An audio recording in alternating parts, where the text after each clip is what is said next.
Pemirsa, untuk membahas penangkapan aktivis terduga pelaku makar, kita sudah terhubung dengan Jamin Ginting, pakar hukum pidana dari Universitas Pelita Harapan. Selamat pagi, Bang Ginting. Selamat pagi. Ya, Bang, dengan tuduhan pasal 207 dan 107 tentang makar ataupun penghinaan ini, apakah memang seperti ini proses hukumnya dapat dijemput secara langsung oleh kepolisian? Saya kira kita belum tahu jelas ya, artinya apakah ini suatu pasal yang akan dipidanakan atau tindakan awal untuk pengamanan terhadap pelaku ya. Jadi kita juga belum bisa mengambil kesimpulan bahwasannya pasal 207 itu yang diberikan terhadap pelaku sendiri. Dan karena juga alat-alat bukti yang dihadirkan dalam suatu perbuatan itu apa? Nah, kita ketahui bahwasannya ini kan sebenarnya ada beberapa orang yang sudah pernah dilaporkan ya, yang masih dalam tingkat pemeriksaan. Saya kira kalau sudah ada laporan, mungkin di laporan yang sebelumnya yang menjadi dasar untuk melakukan penangkapan, bukan didasarkan kepada apa yang dilakukan hari ini ya, begitu. Jadi saya kira kita belum bisa memastikan secara penuh apakah perbuatan hari ini ataukah perbuatan sebelumnya ya. Kita ketahui kan sebelumnya, saya contoh Ibu Ratna Sarumpait sudah pernah diminta keterangan kan sehubungan dengan kasus yang dilaporkan oleh beberapa anggota Projo gitu. Jadi saya kira kita belum tahu persis, saya juga belum tahu apakah pengamanan terhadap beberapa aktivis ini atau orang-orang yang melakukan demo pada hari ini ada kaitannya dengan perbuatan hari ini atau yang sebelumnya begitu. Ya, Bang Ginting, sebelumnya dalam beberapa kesempatan Ibu Ratna Sarumpait sempat menyebut untuk Presiden memberhentikan Kapolri begitu. Kemudian juga ada video di YouTube yang berkembang para aktivis ini melakukan upaya dugaan makar. Apakah sekali lagi ini cukup untuk membuat mereka langsung dijemput di kediaman, di lokasi mereka ada saat itu, langsung dijemput serta-merta? Ya, begini, karena kalau kita lihat ketentuan makar itu tentu kalau perbuatan itu sama dianggap sebagai perbuatan yang operasi tangkap tangan. Artinya mereka melakukan suatu perbuatan pidana yang nyata-nyata dilakukan di depan umum, yang menghina atau sengaja menghina penguasa atau badan hukum lainnya ya. Nah, itu kan bisa jadi perbuatan itu pada saat dia melakukan ada penyidik atau orang yang memiliki kewenangan untuk melakukan laporan tersebut, melaporkan adanya suatu perbuatan tersebut. Jadi saya kira kalau ada hal seperti itu tentu masih bisa digunakan tadi ketentuan pasal 207. Tetapi saya lebih cenderung ini bukan hanya perbuatan hari ini, tentu ini juga merupakan rangkaian dari kegiatan-kegiatan demo sebelumnya yang menurut mungkin penyidik ini sudah memenuhi unsur untuk dilakukan penahanan ataupun pemeriksaan. Dan juga kita harus ketahui bahwasannya penyidik itu mempunyai kewenangan untuk 1 kali 24 jam untuk memeriksa orang. Jadi apakah ini penggunaan terhadap kewenangan 1 kali 24 jam atau ada upaya lain untuk melakukan penahanan terhadap kasus atau laporan yang menurut penyidik sudah cukup bukti untuk menahan orang tersebut sebagai tersangka. Demikian, Pak. Artinya bagi mereka yang dijemput, ada yang jam 3 pagi, ada yang jam 1 dini hari tadi, atau Bu Ratna misalnya jam 6 pagi, artinya sampai jam 6 atau 8 pagi, besok kita sudah mengetahui kalau mereka melakukan proses hukum sesuai semestinya, Bang Ginting. Iya, jadi itu pemeriksaan itu hanya boleh dilakukan dalam 1 kali 24 jam. Jadi nanti hitungannya kalau dia jam 6 pagi, tentu nanti jam 6 pagi besok dia sudah harus kita lihat statusnya apakah dia ditingkatkan menjadi penyelidikan atau penahanan. Nah, itu harus kita lihat juga. Tapi kalau enggak ya tentu nanti dia akan dilepaskan begitu. Apakah jadi, tidak ada kepentingannya? Baik, Bang Ginting, apakah tidak ada upaya pemanggilan terlebih dahulu begitu melalui surat, kemudian jika memang 1-2 kali yang bersangkutan tidak bersedia untuk dipanggil, tidak hadir dengan sukarela, baru akan dijemput, bukankah seperti itu mekanismenya? Begini ya, jadi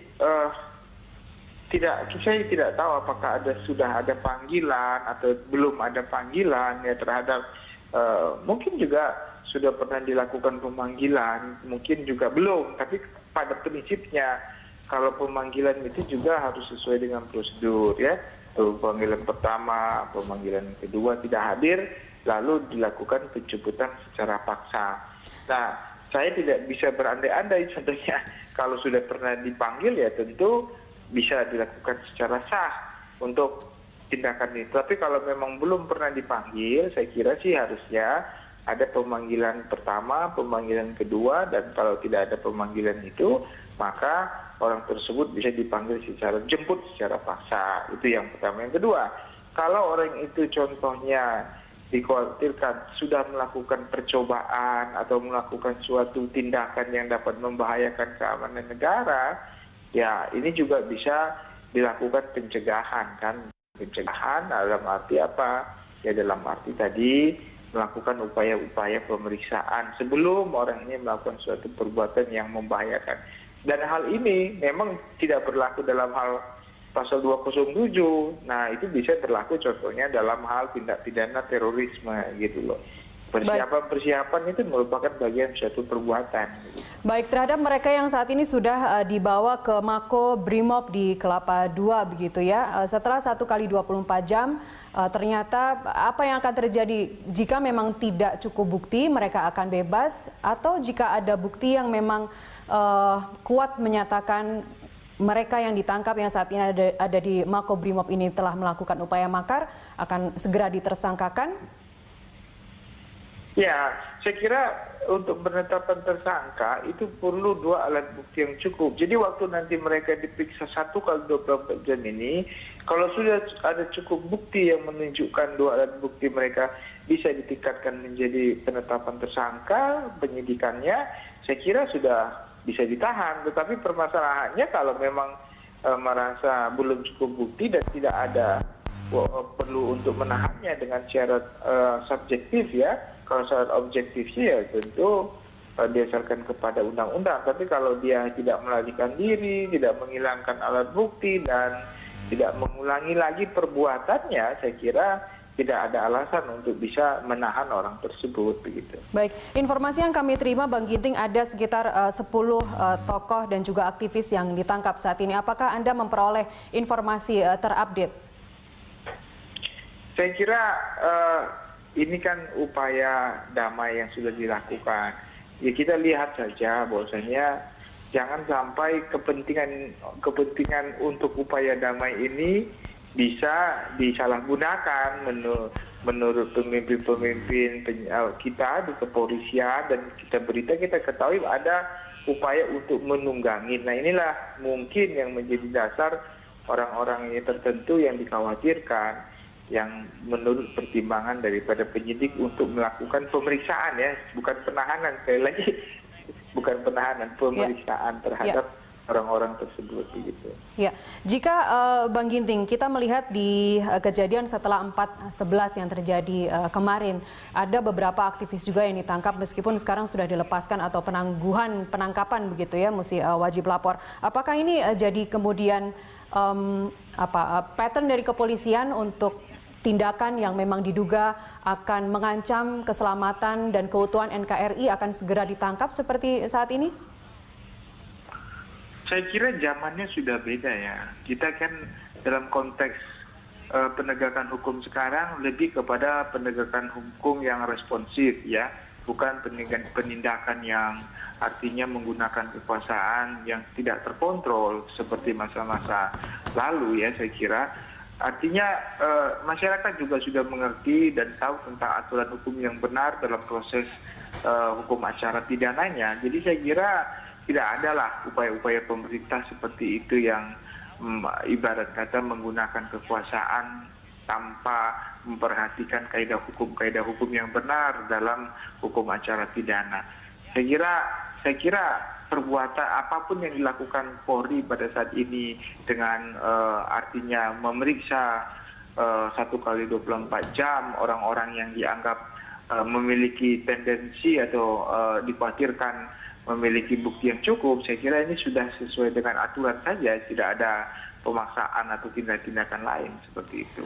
Jika dalam 1 kali 24 jam ternyata memang tidak ada tindakan atau follow up kemudian dari kepolisian begitu. Apa yang bisa kita lakukan atau pemerhati atau penegak hukum yang bisa dilakukan atau dipertanyakan kemudian? Ya, itu dia. Artinya saya kira kalau 1 kali 24 jam tidak cukup bukti untuk meningkatkan orang-orang ini menjadi tersangka atau untuk cukup ditahan, dia harus dibebaskan. Dia tidak boleh, dan boleh dipanggil lagi pada waktu-waktu tertentu seperti itu. Jadi tidak boleh lebih dari 1 kali 24 jam. 1 kali 24 jam, kalau lebih ya berarti dia bebas, ya tidak bisa ditahan. Tapi kalau ada 2 cukup alat bukti yang menjadikan dia tersangka dan dapat ditahan dengan alasan subjektif dan objektif tadi, maka itu sudah sah secara hukum saya kira apa yang dilakukan penyidik. Baik, Bang Jamin Ginting, terima kasih atas waktu Anda. Terima kasih, sama-sama. Sudah cukup bukti untuk menahan orang tersebut sebagai tersangka. Demikian, Pak. Artinya bagi mereka yang dijemput, ada yang jam 3 pagi, ada yang jam 1 dini hari tadi, atau Bu Ratna misalnya jam 6 pagi, artinya sampai jam 6 atau 8 pagi, besok kita sudah mengetahui kalau mereka melakukan proses hukum sesuai semestinya, Bang Ginting. Iya, jadi itu pemeriksaan itu hanya boleh dilakukan dalam 1 kali 24 jam. Jadi nanti hitungannya, kalau dari jam 6 pagi, tentu nanti jam 6 pagi besok dia sudah harus kita lihat statusnya, apakah dia ditingkatkan menjadi penyidikan atau penahanan. Nah, itu harus kita lihat juga. Tapi kalau enggak, ya tentu nanti dia akan dilepaskan begitu. Apakah jadi, tidak ada tergantung kepentingannya? Baik, Bang Ginting, apakah tidak ada upaya pemanggilan terlebih dahulu begitu melalui surat, kemudian jika memang 1-2 kali yang bersangkutan tidak bersedia untuk dipanggil, tidak hadir dengan sukarela, baru akan dijemput, bukankah seperti itu mekanismenya? Begini ya, jadi saya tidak tahu apakah sudah ada panggilan atau belum ada panggilan ya terhadap mungkin juga sudah pernah dilakukan pemanggilan, mungkin juga belum. Tapi pada prinsipnya kalau pemanggilan itu juga harus sesuai dengan prosedur ya. Pemanggilan pertama, pemanggilan kedua tidak hadir, lalu dilakukan penjemputan secara paksa. Nah, saya tidak bisa berandai-andai contohnya kalau sudah pernah dipanggil ya tentu bisa dilakukan secara sah untuk tindakan itu. Tapi kalau memang belum pernah dipanggil, saya kira sih harusnya ada pemanggilan pertama, pemanggilan kedua, dan kalau tidak ada pemanggilan itu, maka orang tersebut bisa dipanggil silakan untuk bisa menahan orang tersebut begitu. Baik, informasi yang kami terima, Bang Ginting, ada sekitar 10 tokoh dan juga aktivis yang ditangkap saat ini. Apakah Anda memperoleh informasi terupdate? Saya kira ini kan upaya damai yang sudah dilakukan. Ya kita lihat saja bahwasanya jangan sampai kepentingan untuk upaya damai ini bisa disalahgunakan menurut pemimpin-pemimpin kita di kepolisian, dan kita ketahui ada upaya untuk menunggangi. Nah, inilah mungkin yang menjadi dasar orang-orang yang tertentu yang dikhawatirkan, yang menurut pertimbangan daripada penyidik untuk melakukan pemeriksaan ya, bukan penahanan, sekali lagi bukan penahanan, pemeriksaan terhadap orang-orang tersebut begitu. Ya, jika Bang Ginting, kita melihat di kejadian setelah 4/11 yang terjadi kemarin, ada beberapa aktivis juga yang ditangkap meskipun sekarang sudah dilepaskan atau penangkapan begitu ya, mesti wajib lapor. Apakah ini jadi kemudian pattern dari kepolisian untuk tindakan yang memang diduga akan mengancam keselamatan dan keutuhan NKRI akan segera ditangkap seperti saat ini? Saya kira zamannya sudah beda ya. Kita kan dalam konteks penegakan hukum sekarang lebih kepada penegakan hukum yang responsif ya, bukan penindakan yang artinya menggunakan kekuasaan yang tidak terkontrol seperti masa-masa lalu ya. Saya kira artinya masyarakat juga sudah mengerti dan tahu tentang aturan hukum yang benar dalam proses hukum acara pidananya, cara jemput secara paksa, itu yang pertama. Yang kedua, kalau orang itu contohnya dikhawatirkan sudah melakukan percobaan atau melakukan suatu tindakan yang dapat membahayakan keamanan negara, ya ini juga bisa dilakukan pencegahan kan. Pencegahan dalam arti apa? Ya dalam arti tadi melakukan upaya-upaya pemeriksaan sebelum orang ini melakukan suatu perbuatan yang membahayakan. Dan hal ini memang tidak berlaku dalam hal pasal 207. Nah, itu bisa berlaku contohnya dalam hal tindak pidana terorisme gitu loh. Persiapan itu merupakan bagian suatu perbuatan.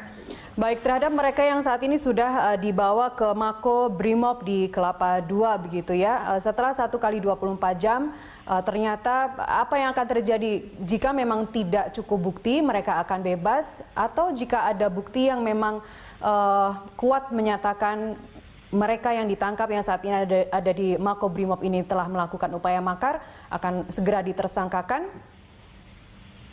Ya, saya kira untuk penetapan tersangka itu perlu 2 alat bukti yang cukup. Jadi waktu nanti mereka diperiksa 1 kali 24 jam ini, kalau sudah ada cukup bukti yang menunjukkan 2 alat bukti mereka bisa ditingkatkan menjadi penetapan tersangka, penyidikannya, saya kira sudah bisa ditahan. Tetapi permasalahannya kalau memang merasa belum cukup bukti dan tidak ada perlu untuk menahannya dengan syarat subjektif ya. Kalau syarat objektifnya ya tentu berdasarkan kepada undang-undang. Tapi kalau dia tidak melarikan diri, tidak menghilangkan alat bukti, dan tidak mengulangi lagi perbuatannya, saya kira tidak ada alasan. Sebelumnya dalam beberapa kesempatan Ibu Ratna Sarumpait sempat menyebut untuk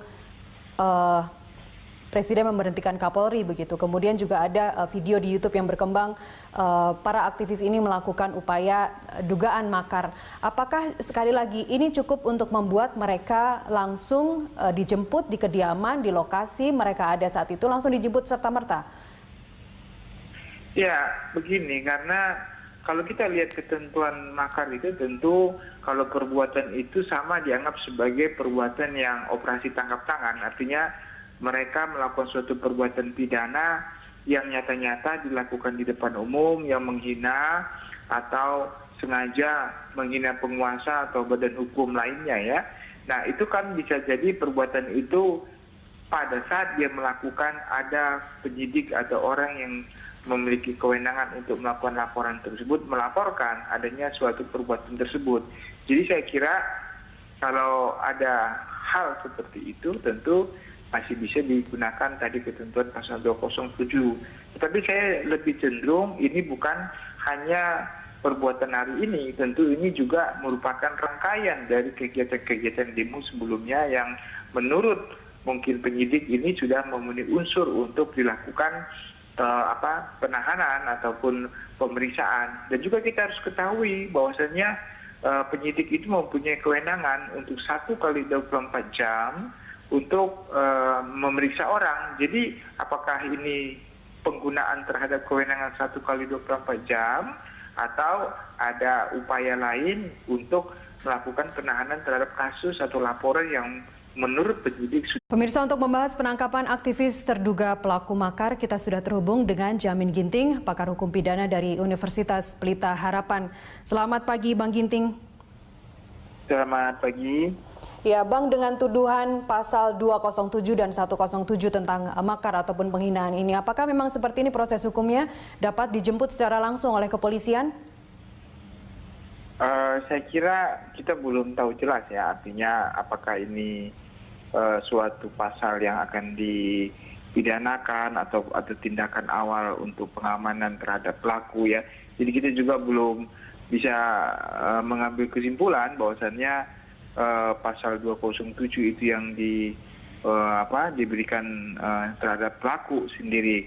Dan karena juga alat-alat bukti yang dihadirkan dalam suatu perbuatan itu apa?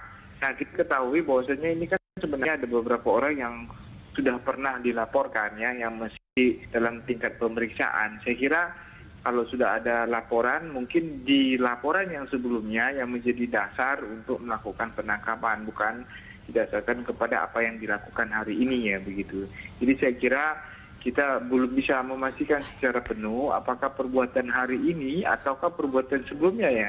Kita ketahui kan sebelumnya, saya contoh Ibu Ratna Sarumpait sudah pernah diminta keterangan kan sehubungan dengan kasus yang dilaporkan oleh beberapa anggota Projo gitu. Jadi saya kira kita belum tahu persis, saya juga belum tahu apakah pengamanan terhadap beberapa aktivis ini atau orang-orang yang melakukan demo pada hari ini ada kaitannya dengan perbuatan hari ini atau yang sebelumnya begitu.